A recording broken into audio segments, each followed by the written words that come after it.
this opportunity to welcome everybody to the May Cobb County Planning Commission hearing.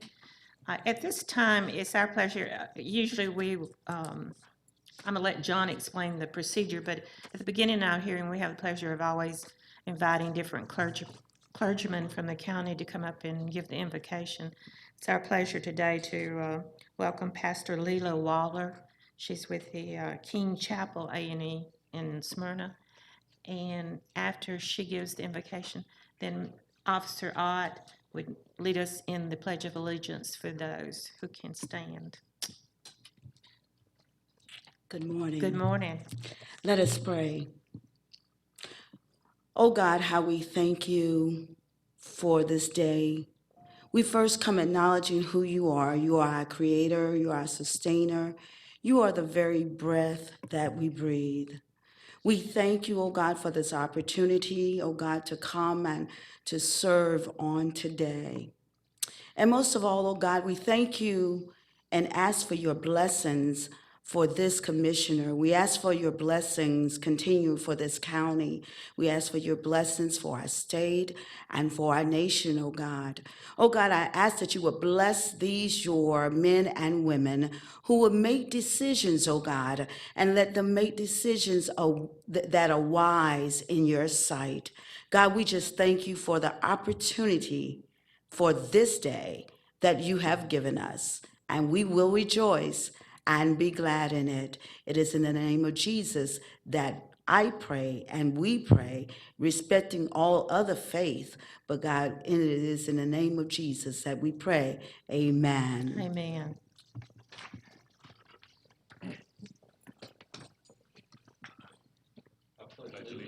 To the flag of the United States of America, and to the republic for which it stands, one nation, under God, indivisible, with liberty and justice for all.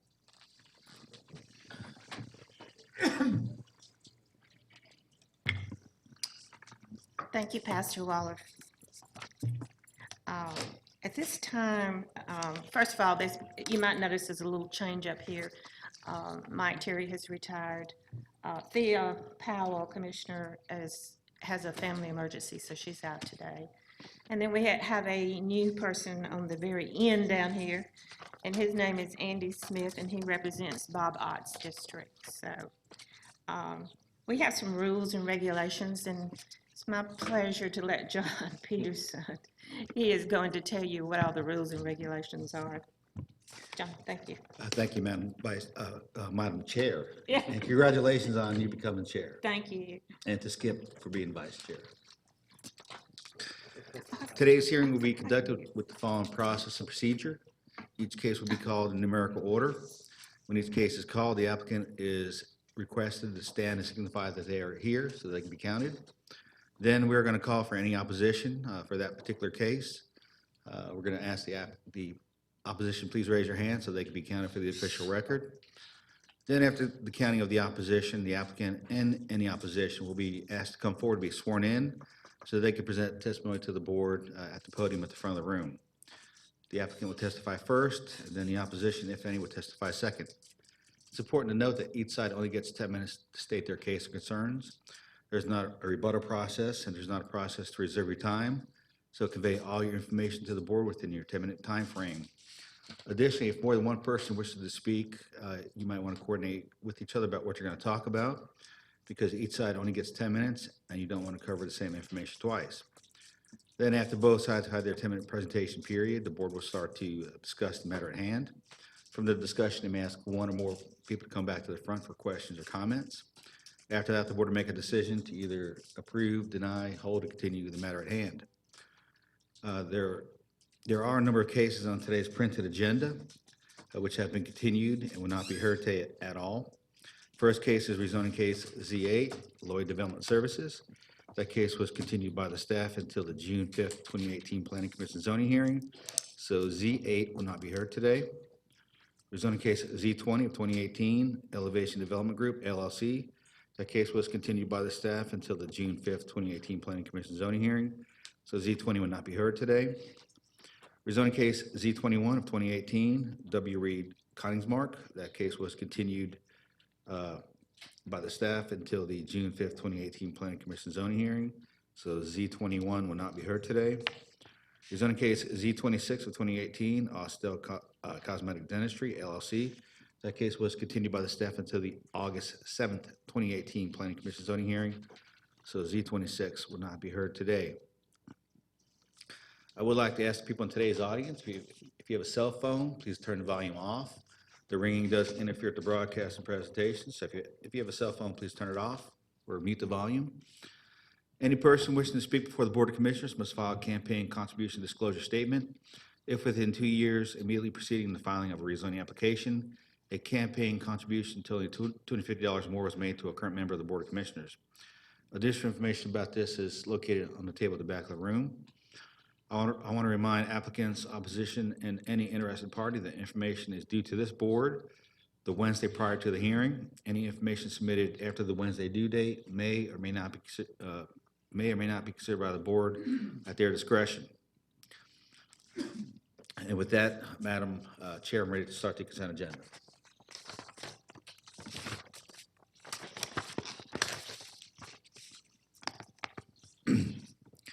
Cobb County Planning Commission zoning hearing consent agenda for May 1st, 2018. Rezoning case Z23, Bobby D. McClure, on behalf of Columbus J. McClure, request a rezoning from R20 to R12 and RD for the purpose of a single-family house and a duplex in land lot 220 of the 17th district. The property is located on the west side of Carnes Drive and on the east side of Lakewood Road. Staff recommends approval to the R12 zoning district for Tract 1 and to the RD zoning district for Tract 2, subject to the following conditions. Variances as identified in the zoning comments, Fire Department comments and recommendations, Water and Sewer Division comments and recommendations, Stormwater Management Division comments and recommendations, and Department of Transportation comments and recommendations. Is the applicant present? Let the record show the applicant is here. Is there anyone here opposed to rezoning case Z23? Let the record show there's no one opposed. Rezoning case Z25, Greenhouse Properties of Atlanta LLC. Request rezoning from R20 to R12 for the purpose of single-family detached homes in land lot 696 of the 17th district. The property is located on the north side of Lee Road, east of Pine Ridge Road. Staff recommends approval to the R12 zoning district, subject to the following conditions. Lot 6 to have a 7.5-foot side setback on the west property line. Letters of agreeable stipulations from Mr. Garvis L. Sams Jr. dated April 10, 2018 and April 11, 2018.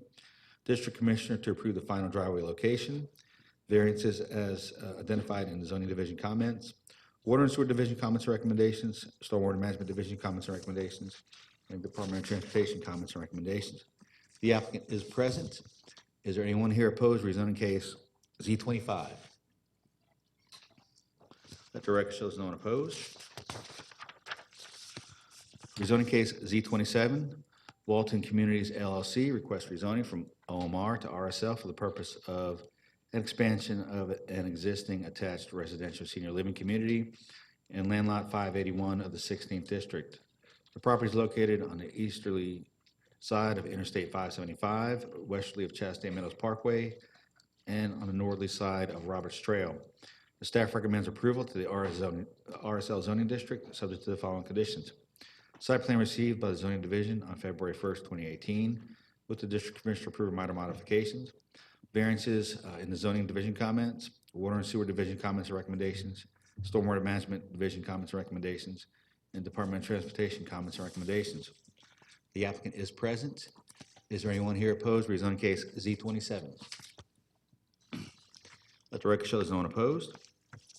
Rezoning case Z28, Tyler Chandler Homes LLC, request rezoning from NS and R20 to RSL for the purpose of non-supportive detached residential senior living community in land lots 693 and 694 of the 19th district.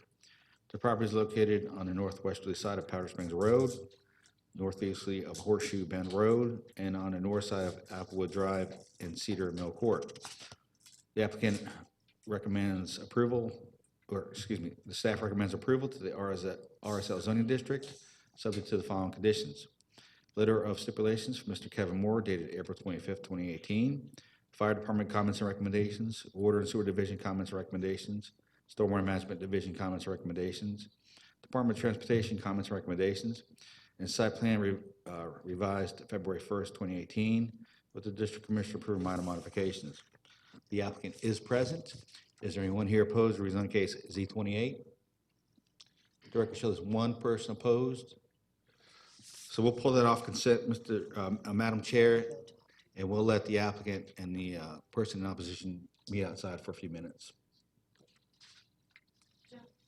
John, if you could we ask the applicant and the attorney to go maybe outside and see if they could resolve the difference? Okay. I think they're doing that anyway. All right, so we'll pull that off consent for right now. Okay. Moving into land use permits on the consent agenda, LUP 4, Maria Claudia Ortega, requests a land use permit renewal for the purpose of a daycare at land lot 949 of the 16th district. The property is located on the east side of Algood Road. Staff recommends approval for 24 months, subject to maximum of 20 children, maximum of 3 employees, no signs, and no parking on the right-of-way. Is the applicant present? Let the record show the applicant is here. Is there anyone here opposed to LUP 4? Let the record show there's no one opposed.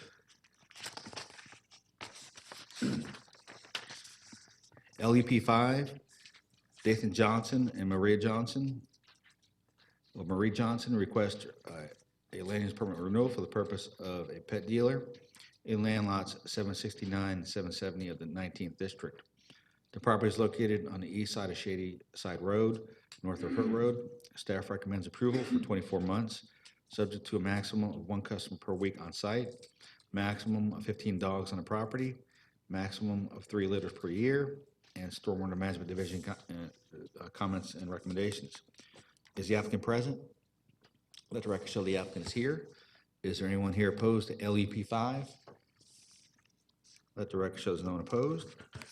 And moving into special land use permits on the consent agenda, SLEP 5, 3103 ND LLC, care of Battle Law PC, request a special land use permit for the purpose of a freestanding climate-controlled self-service storage facility in land lot 364 of the 16th district.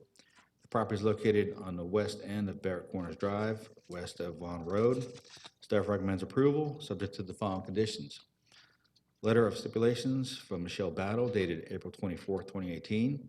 Site plan prepared by Westbrook Engineering, last revised April 23, 2018.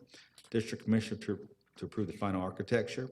Fire Department comments and recommendations. Planning Division comments and recommendations. Water and Sewer Division comments and recommendations. Stormwater Management Division comments and recommendations. And Department of Transportation comments and recommendations. Is the applicant here? Let the record show the applicant is here. Is there anyone here opposed to SLEP 5? Let the record show there's no one opposed, and that completes the consent agenda, Madam Chair. Back to this board for any comments or additions.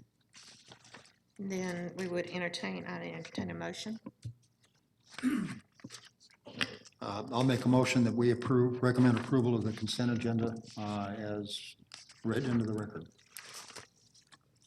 Guess we need to With the say exception. with the exception of Z28. Yeah, that's why I said as read into the record. That's right. Good, I want to make sure. I'll second. We have a motion, we second. All those in favor? That carries forward. And Robin, did you hear the second on that one? Oh, okay. All right, Okay. John. All those folks that were in consent, you're free to go. Just come back in 2 weeks for the Board of Commissioners hearing. And moving into the continuing cases to be heard. Rezoning case Z56 of 2017, Oak Hall Companies LLC, request rezoning from R30 to R20 LLC for the purpose of a single-family subdivision in land lots 26, 27, 46, and 47 of the 16th district. The property is located on the east and west sides of Whitley Road, north of Summit Top Road. The applicant is present. Is there anyone here opposed to rezoning case Z56 of 2017? Please raise your hands. And just keep them raised for a moment.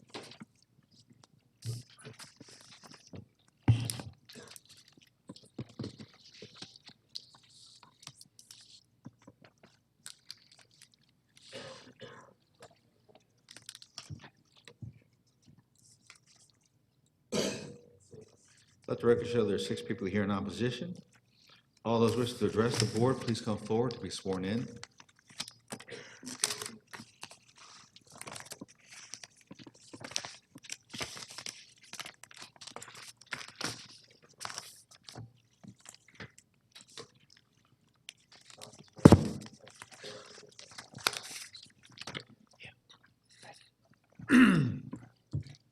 We're ready when you are, Parks.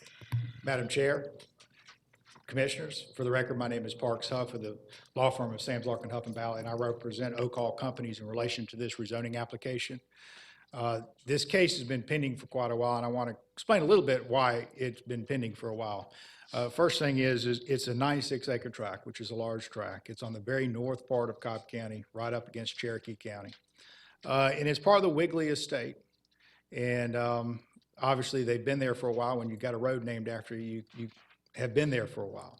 So it's been in the family for a long time, and now the estate needs to sell it because Mrs. Wigley has passed on. So the property is going to be sold and needs to be sold by the estate and will be developed. And you can see here on the GIS the property we're talking about. And the first thing is we brought in a piece of the property because Oakall was intending on developing one portion of the property. But it became clear when we talked to the neighbors on Summit Top Road and the community in whole that we needed to bring both pieces in at one time and zone it all together. So that was one of the reasons for the delay, is being able to have both pieces of the property brought in and developed at one time. The property obviously is very steep. It's up on Sweat Mountain. And so there's a lot of sensitivity on the best way to develop the property. And Oakall has looked at this from the beginning of how can I handle the topography? How can I handle the subsurface conditions of rock in the most responsible way and put in a decent development that will respect the natural areas that are there. And so that's the angle that Oakall has taken on how to approach the case from the beginning. And I have submitted a letter dated April 17th, which details a lot of conditions that we've agreed to. And I'm just going to walk you through some of the slideshow showing the subject property. And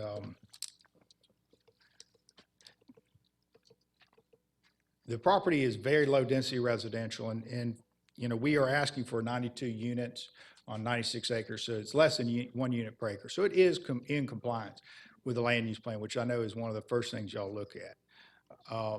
As you can see here, the property is entered from Wigley Road. You come in on the right-hand side of the property and you enter the development.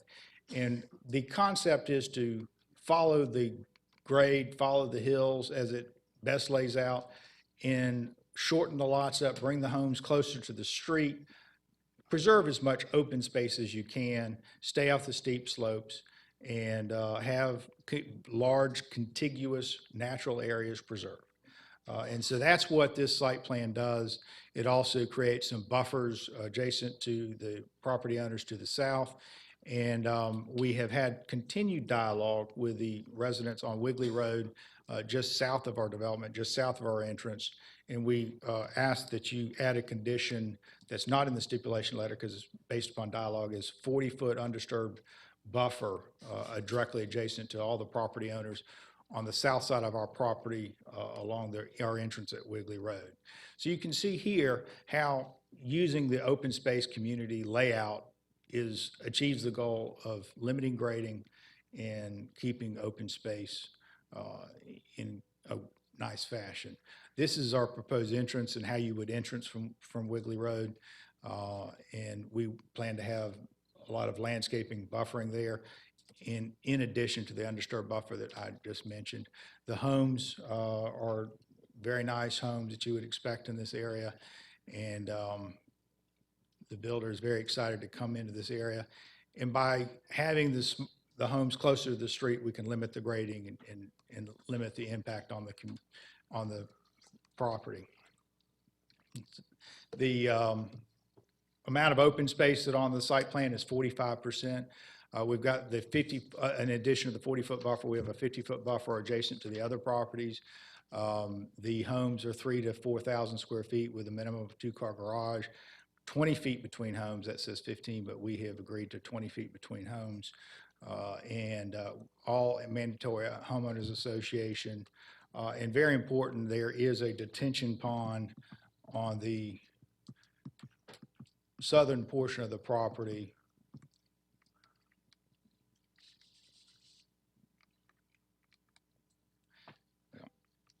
Right there on the southern portion of the property, directly adjacent to a property owner.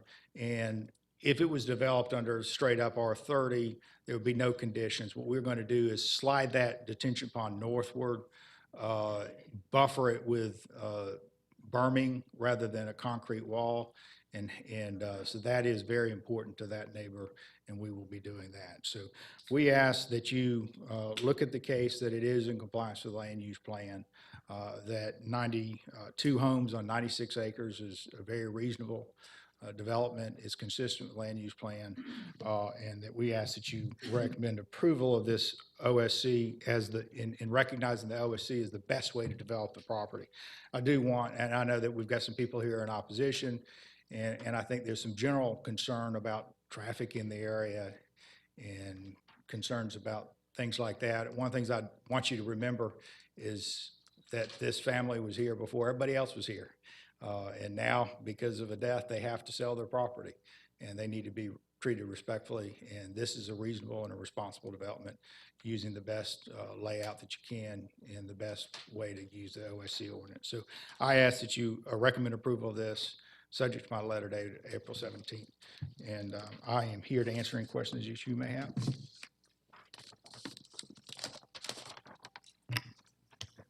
With the, thank you, Parks, with the first opposition come forward?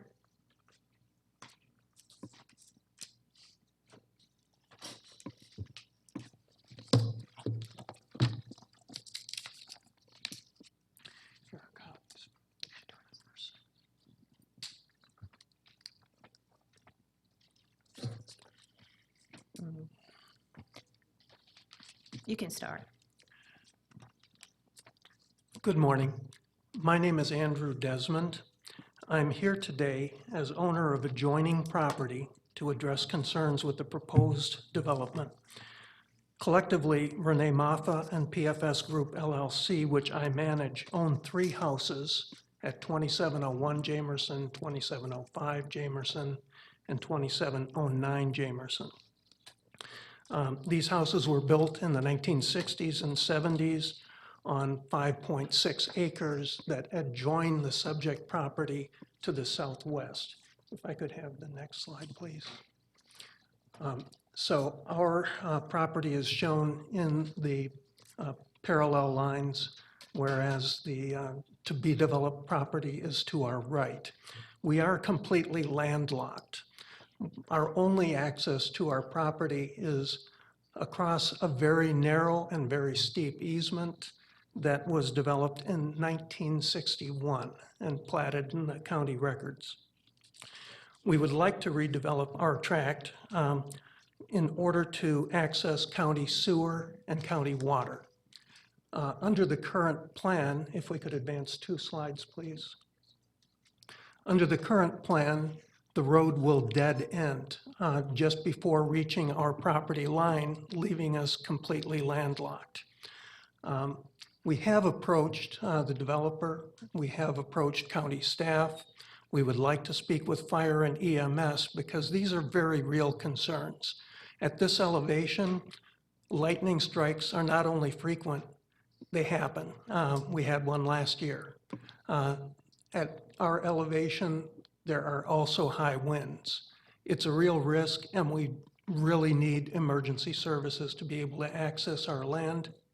And in our view, the best solution is to simply make the small change to the developer's plan of extending the road, which is now a cul-de-sac, to our property line. And at that point, we'd be able to tie into the sewer, tie into the water. I've prepared remarks which I've distributed, and if there are any questions, I'd be happy to answer them. Thank you. Thank you, sir. Next speaker.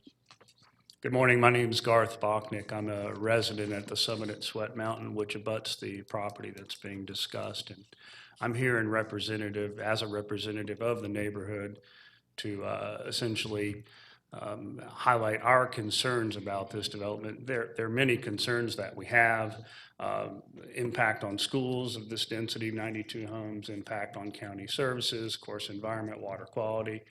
But one of the major concerns that we have is the traffic study that was prepared for this zoning change shows that the addition of these 92 homes is going to increase the car traffic rate on Wiggly Road, which is the portion of the neighborhood that I live on, from a current daily car trip rate of 40 to over 1,000.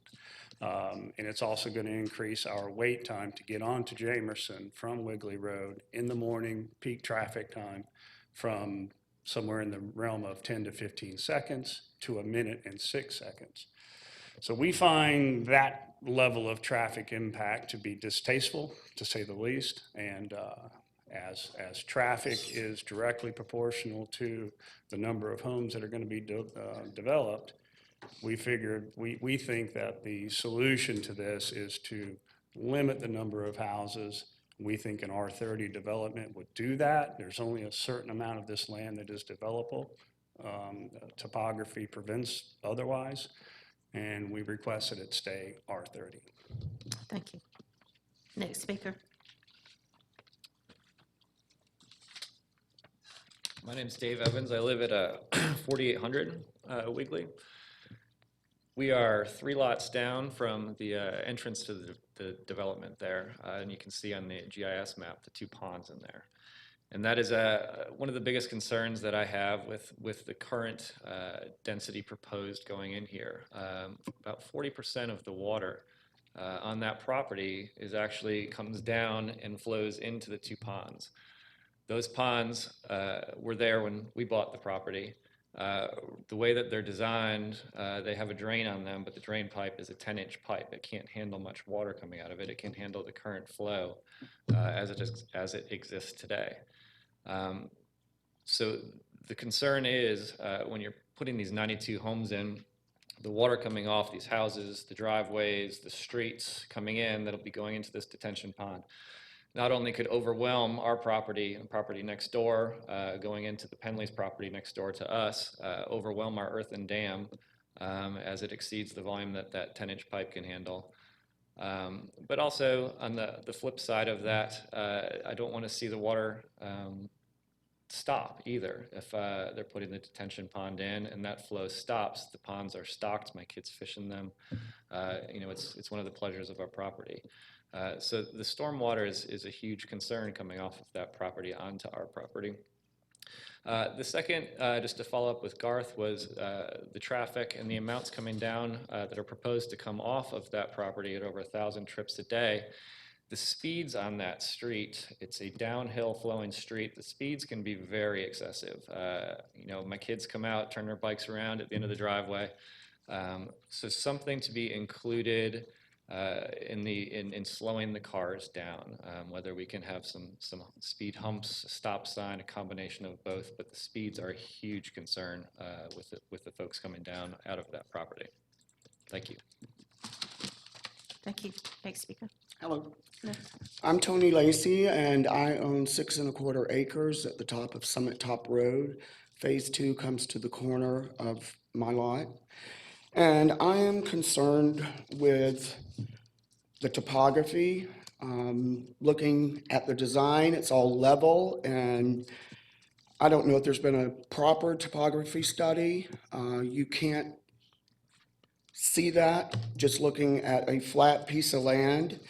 The builder is not announced yet, as far as I know, so I feel like there's a lot of uncertainty with that.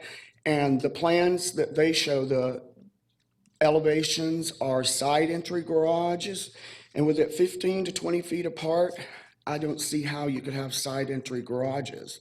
So I feel like those elevations aren't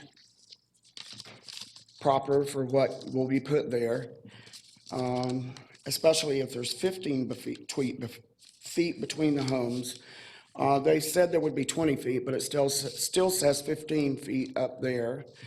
And it's an estate-type neighborhood. Our portion of Wiggly Road, most of the lots are larger, and I just do not feel it fits into the character of our portion of Wiggly Road. I know it's going to be OSC. I don't know if there's R30 OSC or not, but with the R20 OSC, there's only 9 home sites in Phase 1 over .50 acres, with most of them being a third of an acre or less. And in Phase 2, only 2 lots are over .5 acre, with the rest of them less than .40 acres. So I feel they're just going to be clustered too close together. So, thank you. Thank you, Tony. Is that the last of the speakers? That's it. Okay. The public hearing portion is closed, and then it's back, actually, to me, of all people. This case, when you first look at this case, you think, well, it's easy because it's low density. It more than meets the land use plan. It has a density of 1 unit to the acre, 92 homes. But then you go up there to the site and you look at it and you see the topo, you see the topography, you see all the other things that are going on. And when you go up Wiggly Road, the first thing you notice is the estate lots. So then you come up with, okay, if I turn it down, what's going to happen to all those people that are adjacent to it, the 2 homeowners that are adjacent over here on Wiggly Road? They get no buffers, they get nothing, because somebody could come in here and develop it R30 with no steps, no nothing. And they're left without any buffers. So it's sort of a challenging try to do what would work best. I understand the Wiggly Road people, when they say there's going to be too many cars coming down there, they would be, but they would have cars where it was zoned or not. So the challenge for me was to try to come up with the best solution. And with that, I'm going to ask Dave Braden to come up here, because one of the challenging things about this piece of property, of course, is stormwater runoff. Yes, ma'am. Dave Braden with the Stormwater Management Division. Dave, tell me a little bit about this piece of property and what the challenges are you're looking at. It's a steep piece of property. So, and it, we can't hardly even turn the topo on because there's so many contours, you can't even see them. But it flows in basically 3 different directions. So you've got, there's a saddle kind of right through a ridgeline that creates a saddle right there. You can see it. So part of the site flows to the northeast. Part of it flows to the south through, as Mr. Evans said, through his lakes downstream. And then there's a portion that goes to the west through the Falcon Woods subdivision. And so we've got a challenge to control the runoff from the site. I think the latest site plan has 2 ponds shown on it. The largest one, of course, which drains most of the properties there on the south property line, which Parks had already discussed. And then there's one that is there on the northwest corner that will capture the water that's flowing to the northeast. There is a third one that I talked to the engineer last week that will probably be required, and that is to capture some of the water that flows to Falcon Woods. So be very small, and because of their open space, it's not gonna really impact their percentage of open space. But we've had this case since when? Boy, it's been a long time. I Yeah. can't remember. We met 4 months, maybe? we met out on site with Commissioner Burrow with many of the homeowners, and I was able to go on Mr. Evans' property and look at the lakes that he has downstream. So that definitely is a constraint, because the capacity of that existing spillway will be a constraint for the design of this pond.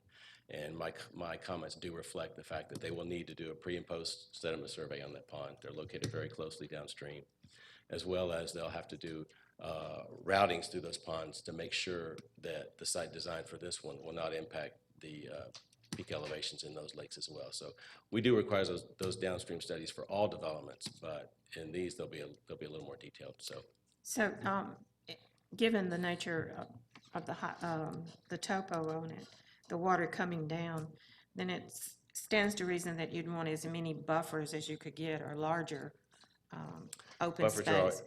to Or the help buffers slow it already in down. existence. It gives you room, buffers the development, but it also gives you room to mitigate that increases in discharge as well, Okay. and the erosion. So in your mind, you think that the county can handle the runoff? Is be As long as we have that third pond. the then third yeah. pond? Okay. Thank you. Does anyone else have any questions of Doug? Are you requiring them to detain up to the next storm level? On this, no, Okay. because their density is way less, it's really less than what the underlying zoning is, so, yeah, that we can't really do Okay, that. just wondered. Now, they'd be doing elevated erosion control, but as far as stormwater management. Now, that being said, they are gonna have to over detain on that south pond because of the constraints downstream, but, yeah. That's what I was wondering about.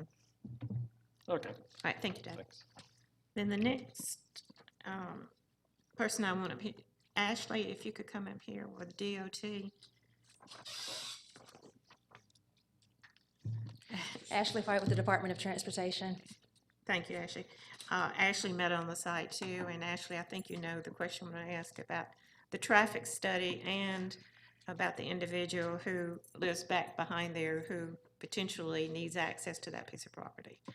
Right, okay, so the first thing with the traffic study, there will be a 60-second delay for people coming off of Wiggly Road and wanting to make a left turn onto Jamerson. Right now, there's a 30-second delay, so that will go up to, about a minute of wait time there. We could potentially look for a signalization at that intersection, but more than likely it won't meet the warrants, just because there won't be enough traffic volume coming from the development. And it could cause some issues with Jamerson Road if we have install a traffic signal there. So it's really not the best solution. Now, as far as the people who currently have access to the old Wiggly Road alignment, when they come in for plan review, the applicant will have to show that they're not causing any issues with the people who currently have access on that alignment. So they'll have to present deeds and titles to show that if that roadway is realigned, that people still have some kind of public access. And we looked through our records for the portion of Wiggly at the northeast corner. And we couldn't find any titles or deeds or anything of that nature. So that's something the applicant will have to provide to us before we can say that the new alignment is okay. Okay, so they'd have to provide any kind of documentation. Right, showing how that portion of Wiggly Road was established. So I believe that home right now has access through Cherokee County. That's correct. So we don't know if that would be a detriment to her if we realign that portion of Wiggly, Okay, or if she'll need that access in the future when that parcel is redeveloped. okay. All right, does anybody have any more questions? Yeah, I just would like to put it in the record. Are there any constraints with respect to emergency services? If that road were realigned so that the access to that property, that particular property to the northeast, was only through Cherokee County, are there any constraints, restrictions with respect to access for emergency services to a Cobb County property that has access only through Cherokee County? I am not sure. That may be a question the fire for marshal. fire, but like I said, their only access right now is through Cherokee County, so I'm not sure if that's the route that's used for emergency purposes. I'm not sure if Wiggly Road. My understanding is there are no concerns about that, but I just want to get it into the record that that in fact is the case, and maybe we need to ask the fire marshal. Yeah, I'm not 100% sure, so I don't want to say. Okay. All right, thank you, Ashley. All right. And then I'll have the fire marshal come up and answer this question.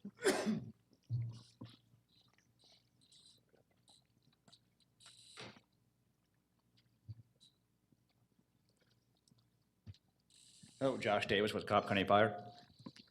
All right. Josh, the question is, there's a piece of property of 40 acres, I believe, back behind here. And at some point, they had some access. They actually enter their property through Cherokee County, but they live in Cobb County. That's something I'm gonna have to look into. I'm sure that we can, if we have that access, we have to go to Cobb or a county, sure, we can probably look into that. Yeah, I'm not aware of that, or if the station is over there, so I'd have to go up there and ask them about it, so. Okay. All right, thank you. You're welcome. Okay. Let me just ask the question. The answer for the fire department would be the same for any other emergency services, I assume. Is that correct? I'm sorry. Come on back up here. Yeah, if you come back up, I'm sorry. I'm sorry. If you determine that the access is acceptable for the fire, from a fire department point of view, for emergency access, is that then also true for ambulances and any other kind of, police, any other kind of emergency Yeah, services? police, yeah, I can speak for the police, but I'm not sure for Metro or any other, private ambulance. That's something they would, yeah, they Okay, well, determine there. I just think that may be a potential issue that we need to understand before this gets moved forward, that's all. It could be, yes. Yeah, thanks. Thank you. Okay. So now we're back to the site plan that was presented was the R20 overlay. It's my opinion in this particular location that, given all the constraints on the piece of property, the best solution to this probably would to keep it as an R30 overlay. And the reason I like the overlay is because of the amount of green space, open space that would be put in conservation easements to help protect the people down below.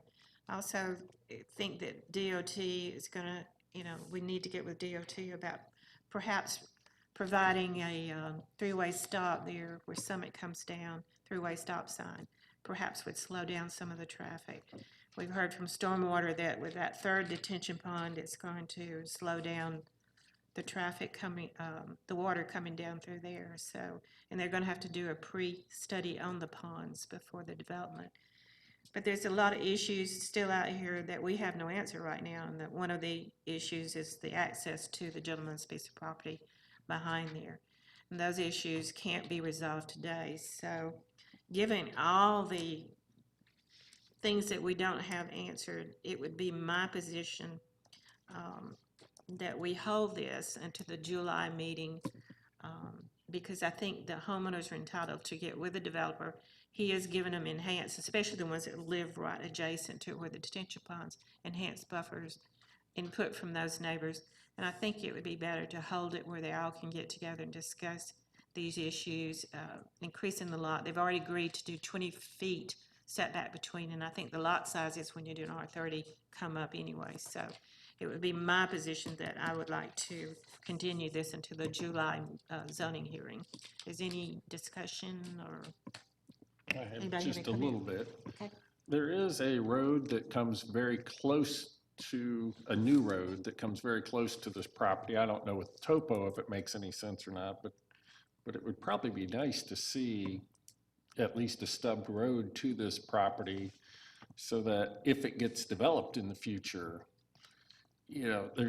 they may have a long driveway that goes to Cherokee right now, but that's not really a road that they can develop off of. So, I totally agree. I think, I think from what we understood from Parks and from DOT is there's some legal issues and they're gonna have to find some right of way, and our attorney over here can shake her head if I'm right, that they're gonna have to provide that access, and that can be resolved, I think, during that right. 60-day hold, because right now we don't have the answers to that. So, any other suggestions?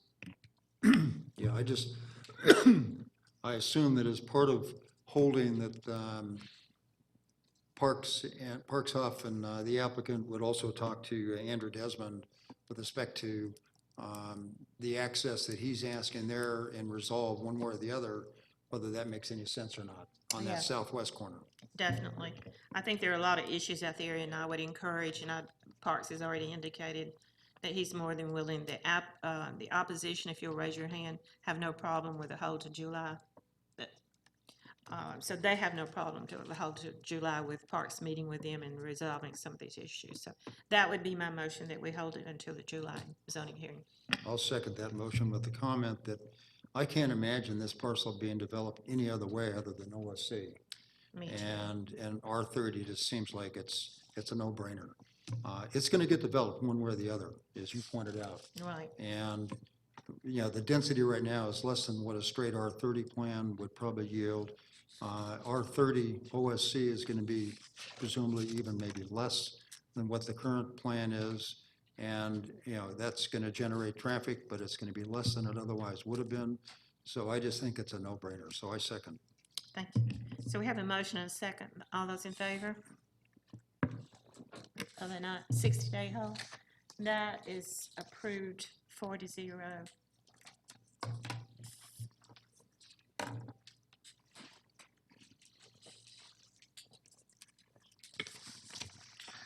Madam Chair, I believe there has been a resolution to the one case I was on consent that we pulled off temporarily.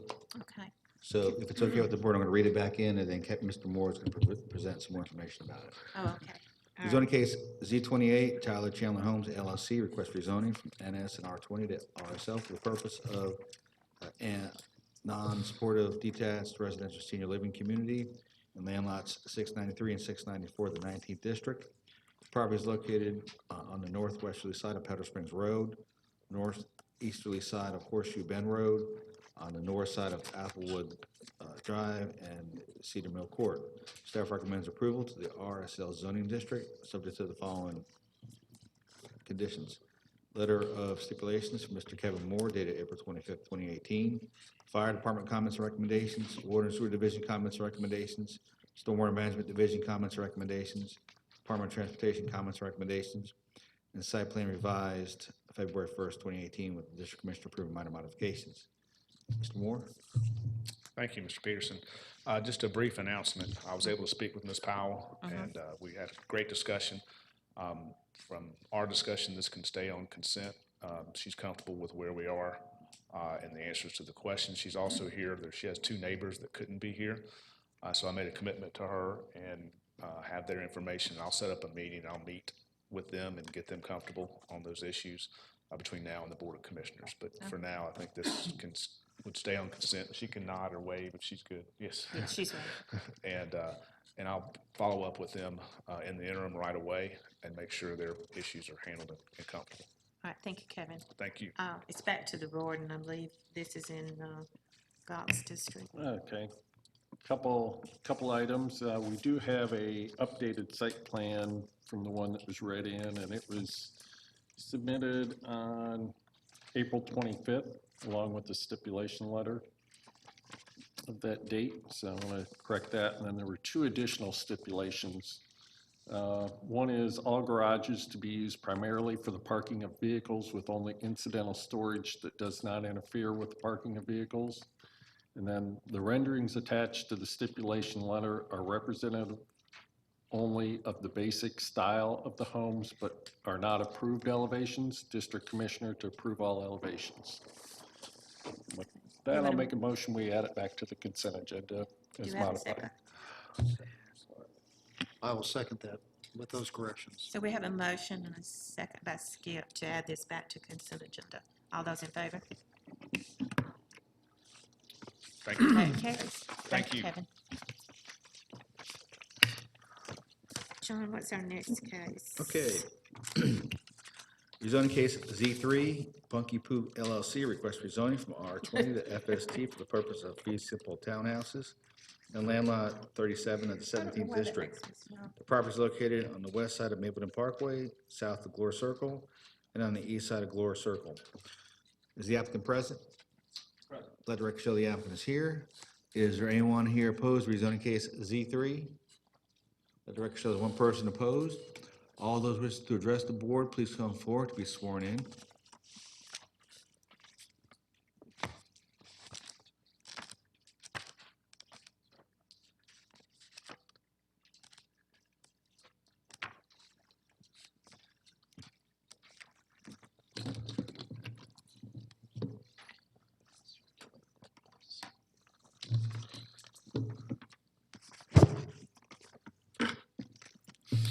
Good morning, Madam Commissioner, and Commissioners. My name is Charles Roberts, and I'm here representing the aptly named Punky Poo LLC, which was a development company started over a decade ago and named for Mr. Zieb Benkera's absolutely charming daughter, who named the company at a dinner table. The project we present before you today is on Mapleton Parkway, and it includes properties on Glore Circle. But the more important part is it represents, again, like Mr. Huff's case, a generational ownership in the area, the Lee estate that has been in the hands of the Lee family for years and has not been developed, is going to be developed in some way. Our original plans for the property were going to be a 15-unit townhome development incorporating two duplexes that are on Glore Circle right now and taking them out and replacing them. And we think upgrading the area and the community substantially. After discussions with the neighbors, after discussions with this department, after discussions with a whole lot of stakeholders in the process, we updated our proposal to meet the recommendations of the commission, and have changed it to the 14, have removed the variance requirements, have added public space, have added some parkways, have changed the way that the roads go through, and basically taken the recommendations of the staff and incorporated them directly. My personal apologies that this plan that was prepared, first of all, we're behind the 8 ball with developments in other areas as well, and our people didn't get this to y'all as expeditiously as possible. But these were the plans that we presented when we met with Commissioner Cupid, and I had incorrectly assumed through Mr. Minkara that this was going to be distributed to y'all. Only found out yesterday afternoon it had not. Sent an email with copies to Mr. Porter and presented the hard copies to y'all this morning. So the delay or the not having that in front of you prior to yesterday afternoon, my distinct apologies. They're complete failure on my part to do so. But I believe that you'll find that it actually moves the ball much closer. In fact, it moves it directly in line with the request from the staff and meets everything the staff had requested about this. We've had, frankly, some frustrating, some successful and some frustrating meetings with representatives from the community. We've met with nearby and contiguous neighbors who have expressed to us their enthusiasm and support for the property. We have met with some and spoken with some people who have interest in the community overall, who have been more demanding in what they expect this project to produce and approve. And economically, we are constrained. We have some room to operate on this, but with a real estate environment and the property that's available to us and the expectations on the property, some of the things that we have been asked to try to incorporate into this by community activists, we're stuck. We present to you everything that we have been able to do to move this within the 14 unit, to move this without the variance, to move this and give you the elevations that you had asked for, and appreciate your consideration and appreciate the community's consideration for it. Thank you. Thank you, sir. We'll hear from the opposition at this time.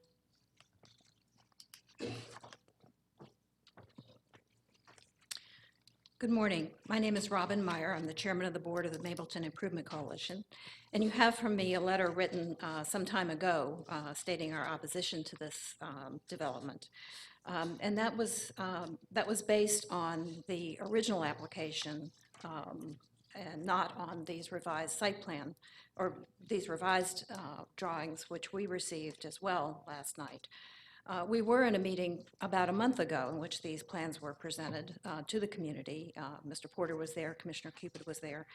Many of us there asked for more specificity. Specifically, the single biggest thing that we need here is a standard site plan that includes the dimensions of the property and the dimensions of the building, draws in the required buffers and makes plain whether or not the new drawing for the development, and I refer to the page in the handout. It doesn't have a title, but it's green, and it's a site plan of sorts. Based on that site plan, and based on what I can figure out on the back of an envelope, because that's really what I am faced with trying to do, it seems from the floor plans as if the units are 50 feet deep. The road is presumably 24 feet wide. And as I measure on the GIS map, the narrowest point of this irregularly shaped property is about 160 feet. So my arithmetic brings those three numbers to 124, which from the 160 leaves 36 feet for the front yards and backyards, if that's where these buildings are placed. But we can't really tell from this drawing where those buildings are placed. So I'm afraid we would still have to recommend that you certainly not approve this project at this point. In all honesty, perhaps a continuance is a good idea to see if there can be made a conventional drawing like we see on all other residential developments. But in all honesty, since that drawing has not been forthcoming in all the time that this project has been underway, and in the almost 45 days since we first saw this drawing, I'm not very hopeful that it will be. The impact on the neighborhood remains unknown because we still don't quite understand how this rear property sits, or this rear building sits. This is Glory Circle is an older neighborhood, single-story homes, and these are going to be 2- or 3-story buildings that really tower over those existing properties.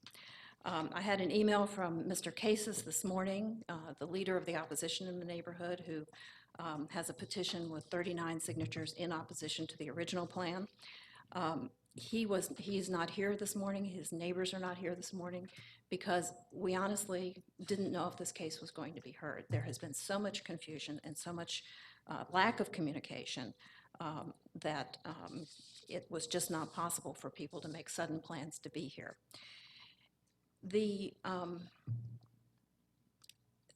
other issue that is, I think, very much in flux here has to do with the appearance of the property.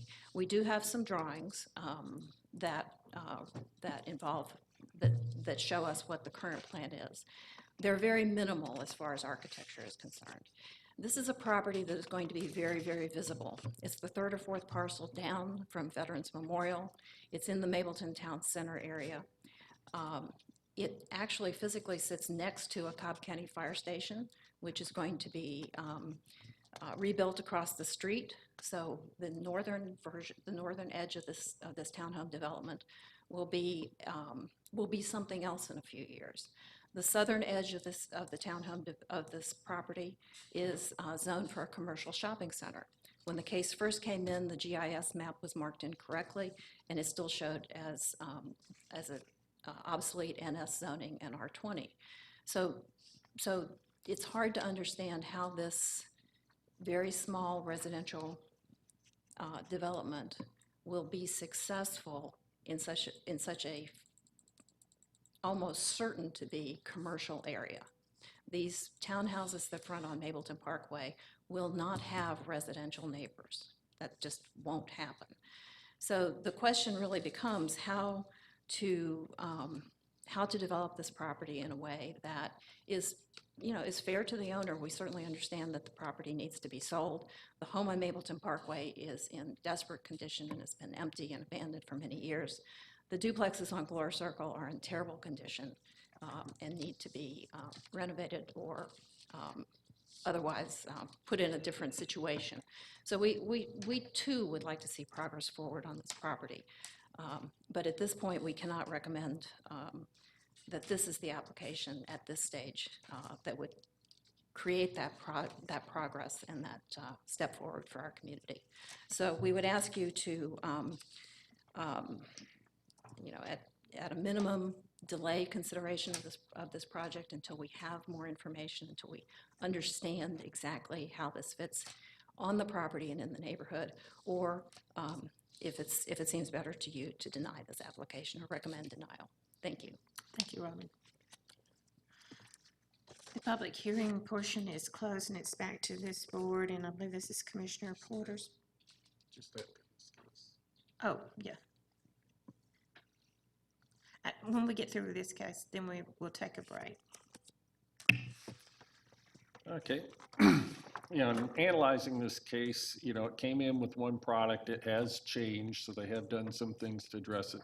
One of my big issues looking at it, if you look at this plan that was just handed out to us in the shape of this, and if you look at on our screens, the shape of the site, they in no way match each other. I mean, it's, one's an orange and one's an apple, which is a big issue. And I think probably part of the issue with the way this plan's laid out, because they don't have the proper dimensions of the site in here. If you did, you'd realize that you can't have two buildings opposing each other on this site. There's just physically not enough width of the property to make that happen. I do think it could be arranged with these two buildings on the same side of a street going in, which may require, and possibly the units down on the end as they're shown as a possibility. You may not get 5 units in each of those buildings when they're side by side. It's got to be laid out by an engineer with all the setbacks and all those things. But this plan doesn't match the site, so we couldn't go forward with that. I figured, just my rough guesstimating, that you may get 12 units on this site. Also, the zoning category that's been applied for is FST, which is fee simple townhomes, and that requires public streets. So you're going to have a 50-foot right-of-way through it. That's just part of the ordinance that I think got missed in the staff analysis. But so that's one of the items that needs to be addressed as well. I think there's, the elevations are looking much better than what we had seen before. Until right now, we had only seen 1 unit instead of a whole building. And, you need a whole building to get a little bit more perspective to it. And I don't think it looks too bad. Might be a little tweaks. In the rear, it looks like it could maybe use a little trim here and there just to give it some style. But overall, it's not too bad looking. What they've done is it's really a garage under main floor, which is kind of the second story looking windows, and then another half story, I'd call it above, because they didn't do a full story, but just the windows to try and keep it down. Now, the one concern is the buildings that are all the way on the left of this site plan here are kind of backing up to Glore Circle. And Glore Circle is 1-story homes, but with the elevation slopes down from Mableton Parkway down to Glore Circle. So what's going to look at 2.5 stories from the front side, maybe closer to 3 stories, a full 3 stories on the back side on Glore Circle. And the houses on Glore Circle tend to sit quite a ways off the road. I think they're more like, even though the setbacks aren't required, they're more like 50, 60 feet off the road instead of, a standard R20 setback, because of course those houses were built before there was any zoning. So I would like to see on whatever site plan, anything that's backing up to Glore Road sit back further than a standard setback, because it's going to stick out like a sore thumb, both from the height of the building and from the other houses that front Glore Road don't sit back, aren't that close to the road, which is a little bit more challenge. And then I think we'd have to have, maybe a 20-foot buffer or so, double planted buffer to kind of shield the views, because the backs of the units are going to be facing Glore Circle, I guess it is. I keep saying road. Uh, So, so that's one of the items I think needs addressed. I think there's a lot that needs addressed. You know, I think it's important to go through, look at the ordinance, look at the setbacks, and do exactly what Robin Meyer said. Have a site plan where the property outline matches what's in for rezoning, and then all the dimensions are on there so that we can see, yes, the buildings have the setbacks, the streets on there, all of those things that are needed. You know, the buffers, show the buffers on the site plan. You know, it's all show the building dimensions. You know, Robin estimated them at 50 feet deep. I estimated it at 48, somewhere in that neighborhood. That's just off of there. You know, the plans look like they're probably about 2,300 square foot of finished area, roughly, maybe 24. It's hard to tell off the plans, so we'd like to nail that down. The other thing we don't have, and I know I've sent several samples from other townhome communities of a stipulation letter that kind of goes through and outlines all the stuff that's going to be included and that's something we normally have, and that would be nice to see. So with that, I think, you know, probably holding this makes sense. Does anybody else have any comments before I make a motion to that? Yeah, I guess, I think it's generous to hold this, given that, you know, this came up in February. It's been 4 months, and this is as far as we are. You know, if you want to make a motion that we hold it 1 more month, I'll support that, but if you make a motion that we deny this, I would support that too, for that reason. Okay. I think I'll give them one more opportunity, but understand, we need everything. We have a deadline of essentially a week before the hearing to have everything in our hands, plans, STIPs, all of that, and we really like to have it sooner than that, which is a lot of work to do. I'm kind of wondering if we should do a 60-day hold instead of a 30, so that, you know, they got one more shot to come back and they need to meet with the community and everything else, and we haven't worked so far. It's your So, call to make. okay, well, I'll make a motion that we hold this case till our July hearing. Do we have a motion, do we have a second? Yeah, as I said I would, I'll second that. A motion, a second, all those in favor? And that's 4-0 to hold until the July meeting. We've been asked to take a break here for the communication department. So we are going to take a 10-minute break, and we'll be right back.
Back. I think they got the technical difficulties worked out, so we will resume the zoning hearing.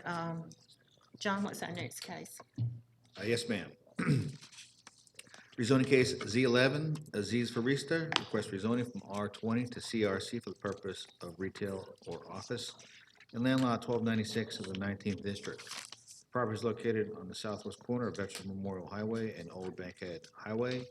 The applicant's representative is present. Is there anyone here opposed rezoning case Z11? Let the record show there's one person opposed. All those people wishing to address the board, please come forward to be sworn in.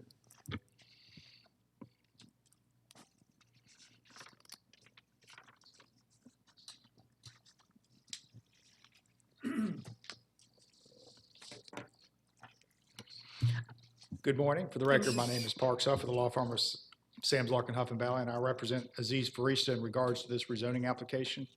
And the property is on Veterans Memorial Parkway. It is in the heart of the Mableton area. It's directly across from the Dairy Queen, if you want to kind of get a frame of reference down there.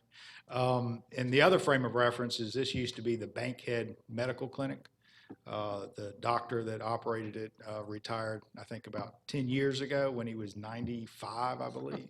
And that's not a joke. There was articles in the paper about how long he'd practiced. And the property was built in the early 70s prior to zoning. And so it was zoned R20, but obviously not consistent with the historic use of the property as a medical office. And to further complicate things, as you go westward, there's an additional R20 piece of property that is a convenience store. So this is a commercial area, and if you zoom out a little bit, you can get an idea of just how large of a GC, NS, and properties are in the area. So it's a whole long commercial area. And so what we're asking to do is rezone the property that we filed for CRC, but I think the request can be reduced to an NRC, which is more consistent with the size of the property, and to allow the property owner to be able to lease the property for a potential use. He doesn't have a use at this time, so he owns the property and is just wanting to be able to put a tenant in there. And no tenant could move in other than a resident as an R20 zone piece of property. We filed a letter of agreeable stipulations dated March 23rd, which goes through several conditions that we are agreeable to to be included in there. You've got a picture of the Bankhead Clinic. You can see exactly what the building is. It was built as a commercial building. It's always been a commercial building. And so we've got several conditions. Rezone the property to NRC, no outside storage. Any accessory structures would be approval with the district commissioner. No rope type lighting. Dumpsters will be enclosed, consistent with the siding on the building. Parking lot will be restriped, and any patching will be done that's needed. The wood trim of the building will be replaced. The old posts on the old sign will be removed. In general, the upkeep of the appearance shall be maintained and improved. So that is what we think is appropriate here. The property is obviously R20 and has to be rezoned to a category that's consistent with the area. And the staff recommends approval. Subject to the staff recommendation, we'd ask that you add the stipulation of my stipulation letter, which incorporates some of the requests from the Mableton Improvement Coalition. I believe that Mableton Improvement Coalition is here to ask for some specific use limitations on the property. I cannot agree to any specific use limitations. The only thing I'd like to say is if you look at the property and you look at all the GC in the area, all those properties have the full use of all the uses under the zoning ordinance. And why are you limiting the uses on this property different than those? If these uses shouldn't be in the area, then it should be blanket a use restriction, not picking this property use, this property, just because it had to come in for zoning, shouldn't be treated differently. So that's the reason why I'm not able to agree to the use limitations that I think the Mapleton Improvement Coalition is asking for. I am here to answer any questions that you have, and I appreciate your time, and I just simply ask that you follow the staff recommendation for approval. Thank Thank you. you, Box. I believe we had one in opposition.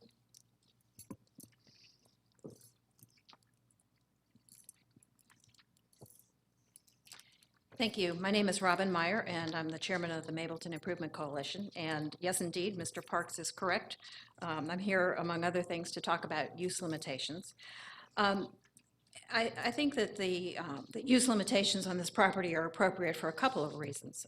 One of which is that I'm sure when Mr. Forista purchased this property last year, that he undoubtedly, when doing his due diligence, discovered that the property was in fact zoned residential, and realized that he probably would have to come through this process. And I'm sure that figured in his valuation of the property, because certainly it is less valuable zoned residential. And also, when you look at the property and the very small one-story office-type building that is on that property, it is different than the commercial properties around it. It's not a shopping center. It's not built for retail use. It's built as a medical office. So the uses that we're looking to prohibit: liquor store, adult entertainment, pawn shop, tattoo parlor, check cashing, auto parts and service, art frame retail, wholesale, gun, knife, and weapon sales, thrift stores, used tire stores, dollar stores. Quite honestly, those uses don't fit in that building. Check cashing, maybe, but none of the rest. Is there enough parking lot? There are no retail display windows. This building is simply not built for those kinds of uses. So we don't believe that these are unrealistic requests. Because in our experience, simply because a building doesn't lend itself to those uses doesn't mean that those uses won't somehow come to it in a really unattractive, inappropriate fashion. There are a couple of other requests that we had that were not included in Mr. Huff's stipulation letter. One was that any new paint color would be approved by the district commissioner. Secondly, that the missing shrubbery be replaced, and that going forward, dead and damaged landscaping materials will be replaced within 90 days. That the new monument sign would be composed of brick matching the building. That any fencing would have to be approved by the district commissioner, and that the approval of the application be site plan specific, which would limit the ability of the property owner to expand the building, expand the parking lot, that sort of thing, without coming back through another business agenda item and a public hearing process. This is a very, very visible piece of property. If you drive through Mapleton, it's on a curve, it's on a corner. It has quite a bit of road frontage. It's a very awkward shaped piece of property. But it's a really cute little mid-century building. And we're tickled that it's got a new owner, that it's got new life. We look forward to a good future for it. But by the same token, we are asking of this property owner the same sort of responsible development that we ask of all commercial property applications that come before you. So we would ask that you take that into consideration when you make your decision on this application. And the recommendation of our board of directors was to recommend to you that you do recommend approval of this application with these conditions. Thank you. Thank you, Robin. So back to this board. Commissioner Porter. Okay, thank you, Judy. As has been mentioned, it's a unique building in that it was built to be medical office. And as the picture showed earlier, there's really not windows to the front, anything that would lend itself to retail, which is why I've struggled with what's the right category for this, whether it's LRO, which is low-rise office, or the NRC, but with restrictions on use that would, lend itself to the building, because the building, if they were coming in and saying, we're tearing down this building, building a new building, then you probably wouldn't be looking at the use restrictions. But, we have a history along here of people going in and putting things that don't match the buildings and undesirable uses that we've worked hard to clean up. For instance, on this building, and I'm going to have a clerk's note at the end, has had non-compliant vehicles parked on it for several months now. Maybe they're gone. I didn't go by real recent, but, sitting there with no tags and that. So it's already lending itself to uses that you don't want. There's a whole lot of things in NRC that you wouldn't want there, automotive repair or all of those kinds of things.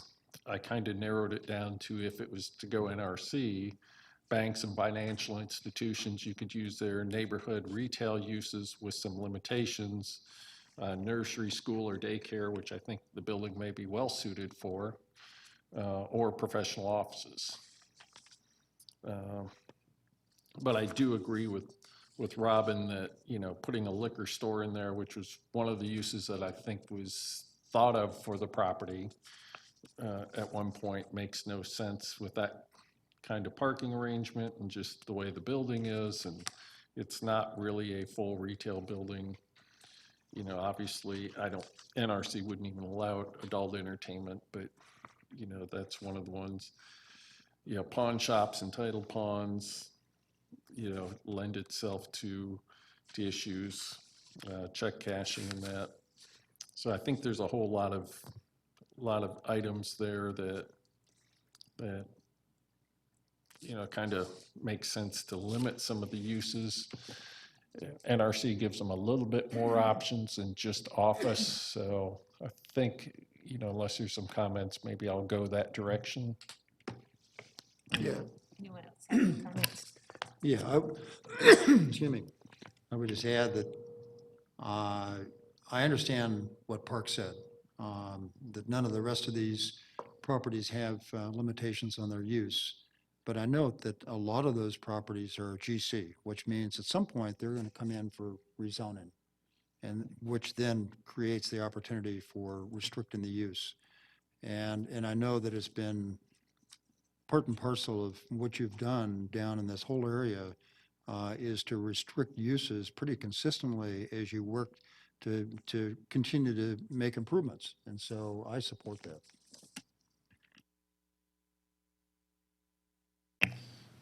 I'll go ahead and make a motion regarding Z11 that we recommend deletion to NRC, subject to all the following. All staff comments and recommendations not otherwise in conflict. Site plan received December 7th, 2017. All stipulations in Parks Huff's letter dated March 23rd, 2018, not otherwise in conflict. The following uses only: banks and financial institutions, neighborhood retail uses, nursery schools and daycare centers, and professional offices. The following uses are prohibited: liquor stores, adult entertainment, pawn shops and title pawn shops, tattoo parlors, check cashing business, thrift stores, secondhand stores or flea markets, used tire sales, gun, knife, or weapons sales, wholesale merchandise, and then the dumpster enclosure to have steel doors to meet county development standards. No outdoor storage or display of merchandise. Waive the buffer to R20 on the western property line, since that's a commercial use, grandfathered commercial. Any new paint color to be approved by the district commissioner.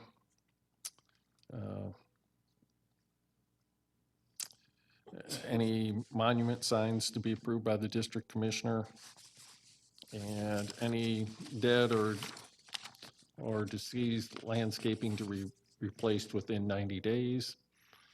The district commissioner may approve minor modifications except for those that increase the overall square footage of the building, cause relocation of a structure closer to a property line of an adjacent of an adjacent property that is zoned in the same or more restrictive in its designated zoning, increase the height of the building, or change an access location to a different roadway. Guess that one doesn't apply here since there's no more roadways to go to, but change that is in conflict with an express stipulation or condition of zoning or requires a variance or violates Cobb County ordinance.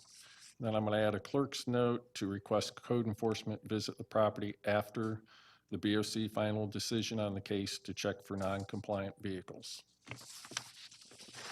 We have a motion. We have a second. I'll second. Right. We have a motion and a second by Andy. All those in favor? That's approved 4-0.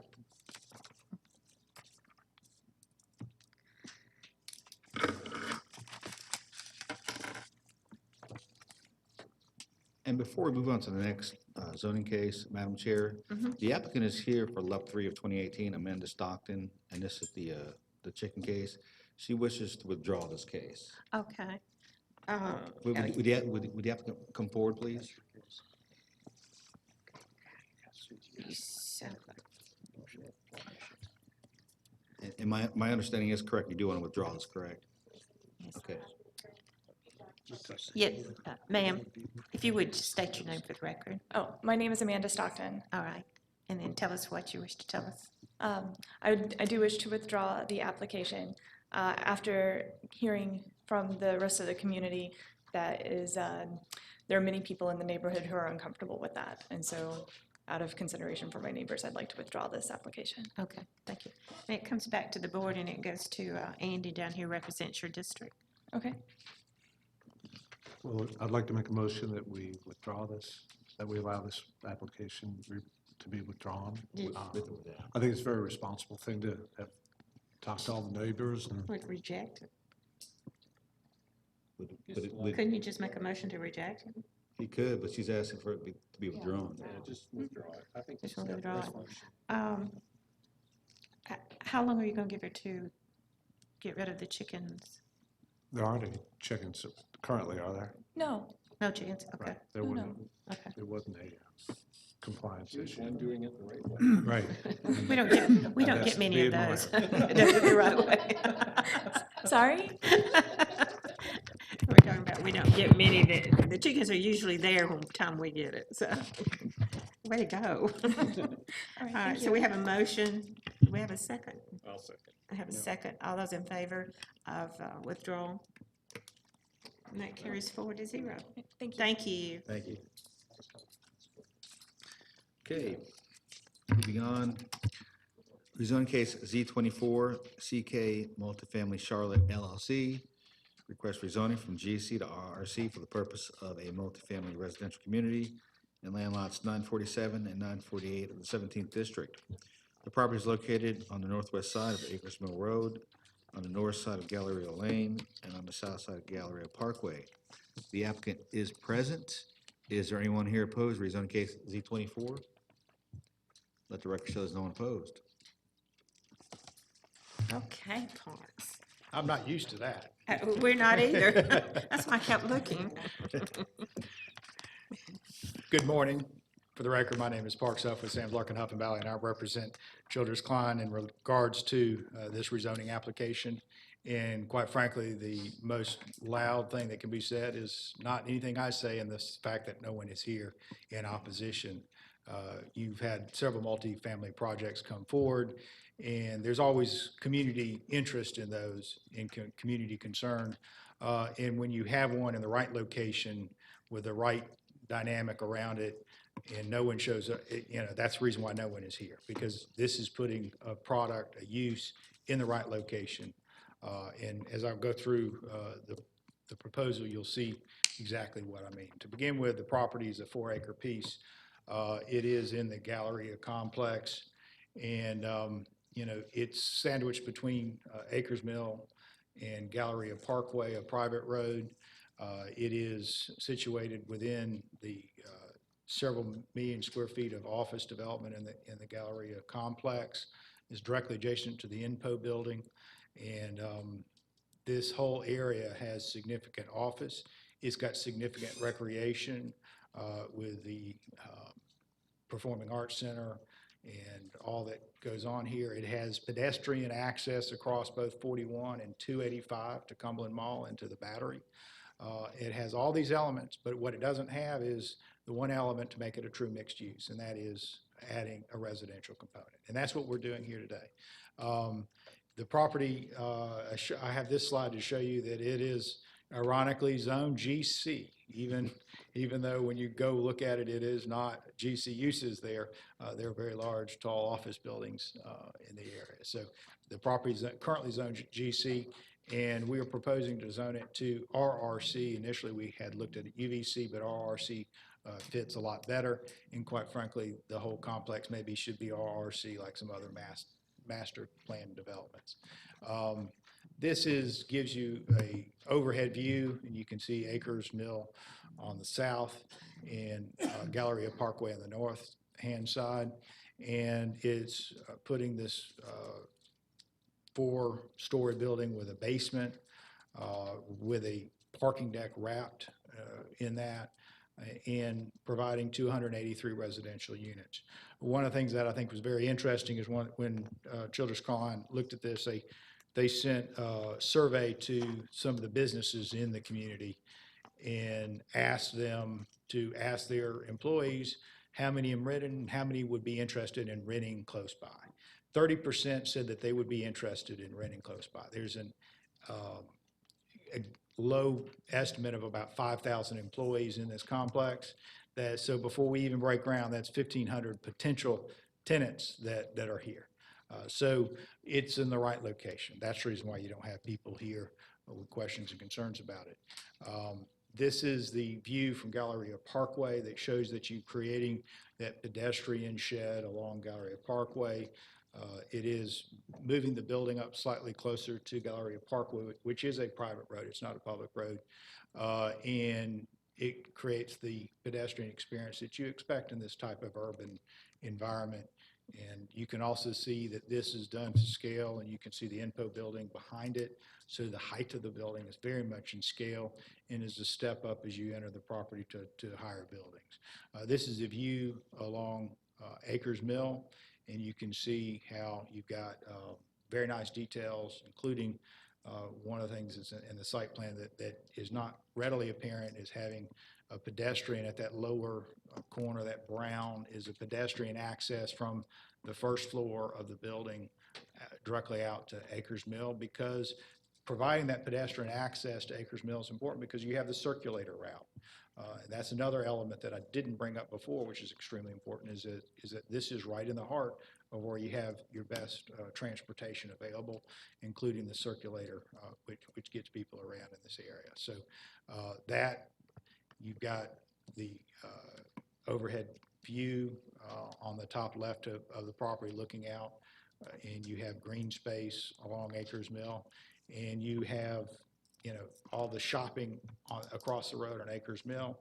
You've got further on Acres Mill, you've got recreation. So this is some of the design concept that they looked at because they wanted to make sure they came up with something that was in keeping with the area. This is interior shots. I mean, this will be all highly amenitized, very nice, nicely appointed apartments, and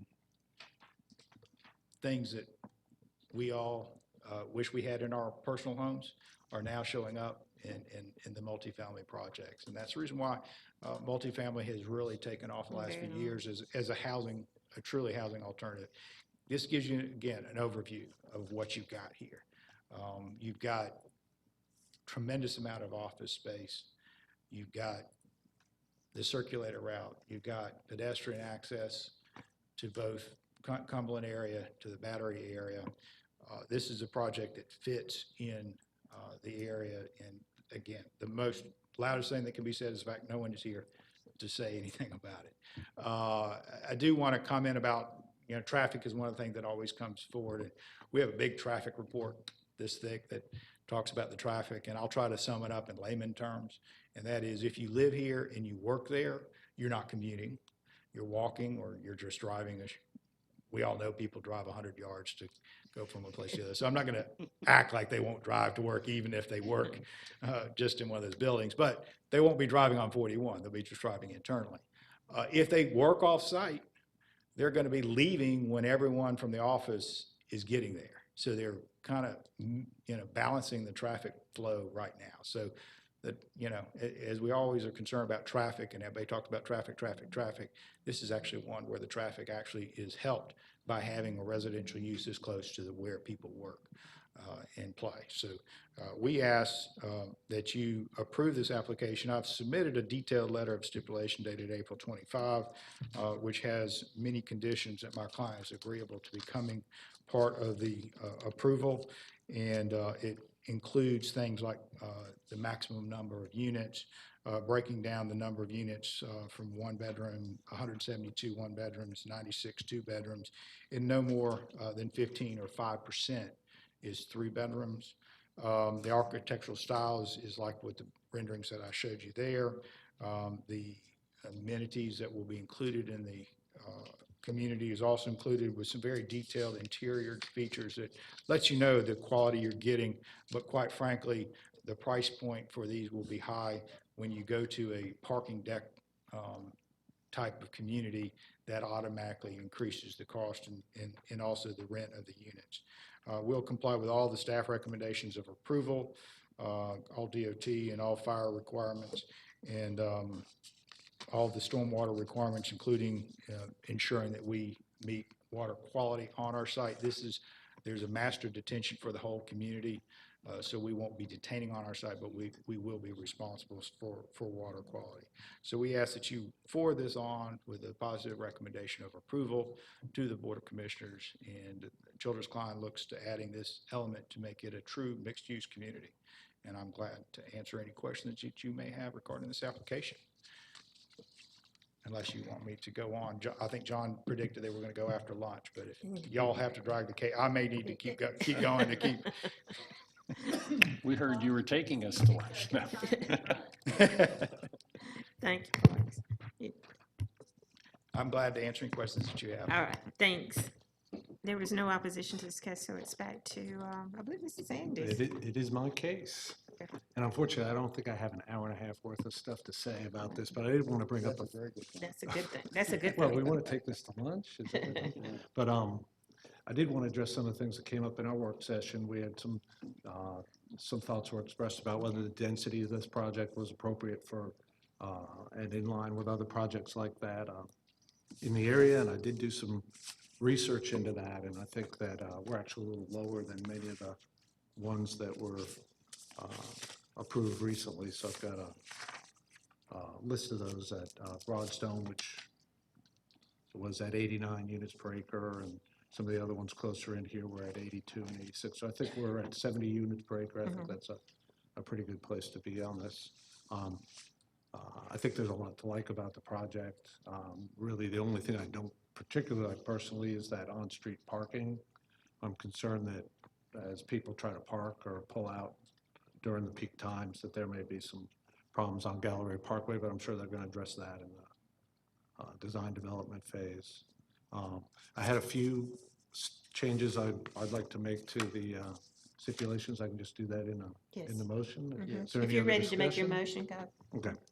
Well, I'd like to move that we recommend approval of KC 24 with the following revisions or additions to the agreeable stipulation list in Parks House letter dated 4/25.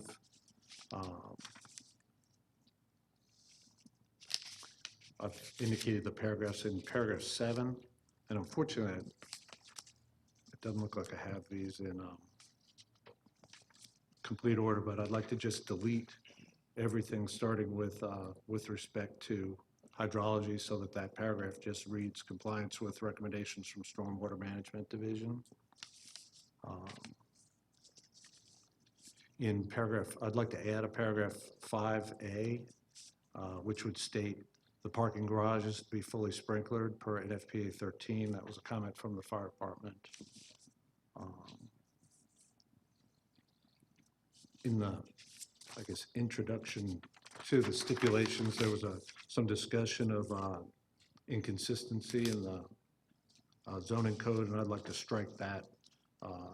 It's my belief that the governing section of that code would be the section 228, and the difference between the side setbacks that were stipulated in the others is really don't have anything to do with this case. So I'd like to strike everything, starting with however the Cobb County zoning ordinance provides, and eliminate the rest of that paragraph. And then finally, I'd like to add to the end of paragraph 4C, which addresses the gates. I'd like to add that the gates of the parking deck to allow for the proper stacking of vehicles on site as determined by Cobb DOT. That's as long as I can stretch this, so. The burning question was, where was the dumpsters The dumpsters is going to be in that loading dock area. in the loading dock area? And I guess I should have written a stipulation that I thought they'd sent a plan to all of us that showed that. I think he probably did, and I just didn't see it. He's shaking his head, he did. I guess I'll second the motion for So we have a discussion. motion and a second. Do y'all want to consider this for the consent agenda? That's what I was going to add. I bow to your sage advice. Consent. Yes. Add to the consent agenda for the BOC. So we have a motion and a second. All those in favor? That carries. And we have, John, are we through? We're done. Oh, my goodness. So we have, thank you. Move this, we have, he does, I'm telling you, I'm on a roll here. We have some minutes that we need to approve. I'll make a motion, we approve the minutes as presented. That's April the Yeah. 11th and. It's the April 11th Planning Commission meeting, and then the April 23rd Planning Commission meeting, work session. Okay, have a motion, have a second. Second. Have a second, by Galt. All those in favor? Minutes approved. Thank you, everybody, for coming. My vote didn't go. We're done. We're done. We're done. Well done, you made it.